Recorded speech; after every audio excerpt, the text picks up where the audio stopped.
Hello, my name is Tom and this is my video review for Knack for Die for Games. Knack is a launch title for the PS4 and is aimed at children. Developed by Mark Cerny, also the architect behind the PlayStation 4. The story follows Knack, a mythical creature made up of floating relics. With a surprisingly deep voice actually for such a little guy. The humans are under increasing attacks from goblins, who are becoming more and more technically advanced. Knack is sent to stop the goblins and find out why they're becoming more powerful. There are a few twists and turns along the way in the story, and it stays interesting, and I actually found it quite enjoyable. Graphically, Knack is simple but beautiful. I liken it to a Pixar film. Knack himself, with his highly reflective floating relics, always looks fantastic.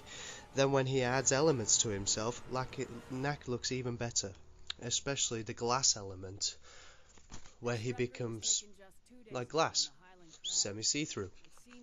The backgrounds are very impressive.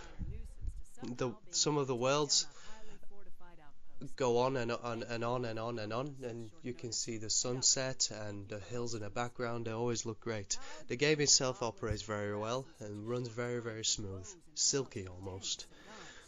The Knack soundtrack is excellent. It ranges from playful melodies to very big scores, and the actors play their parts very well.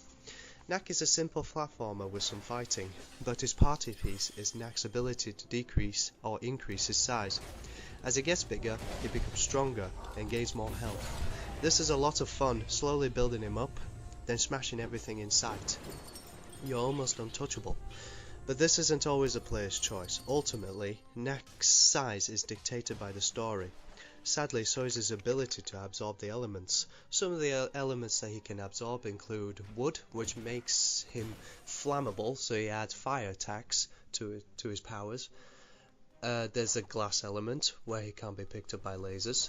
There's an ice element, where he can freeze things.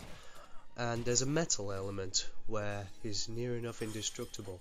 But all these powers have their own weaknesses. For example, the glass element makes him very fragile, and one simple hit would kill him, and that would be that.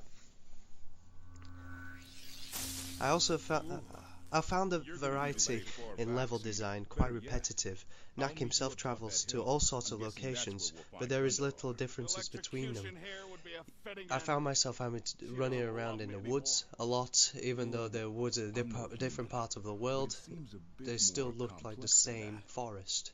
Same with factories and labs that you visit. They all look the same, unfortunately. There are a few things to unlock behind hidden caves or doors that can be broken. You can collect these and they will increase your health, or it might help you find more secret locations. However, I didn't find this particular aspect very exciting. Neither did I feel I really needed to go out and explore the worlds thoroughly in order to find these special items. So to conclude, I feel Knack received a lot of unfair criticism. It was very fun to play on, and it has a lot of interesting ideas. Unfortunately, these ideas, they weren't expanded upon enough. For example, maybe it's up to the player's choice for Knack's size to increase or decrease, or maybe being able to pick the elements that you've already picked up along the way might made it more tactful, perhaps. But overall, I think it's a good game. It's fun to play on. Don't forget, it's aimed mainly at children, and my 7-year-old absolutely loves it. So I think that's job done. Thank you for listening to me rant on about Knack, and I'll see you later. Bye bye.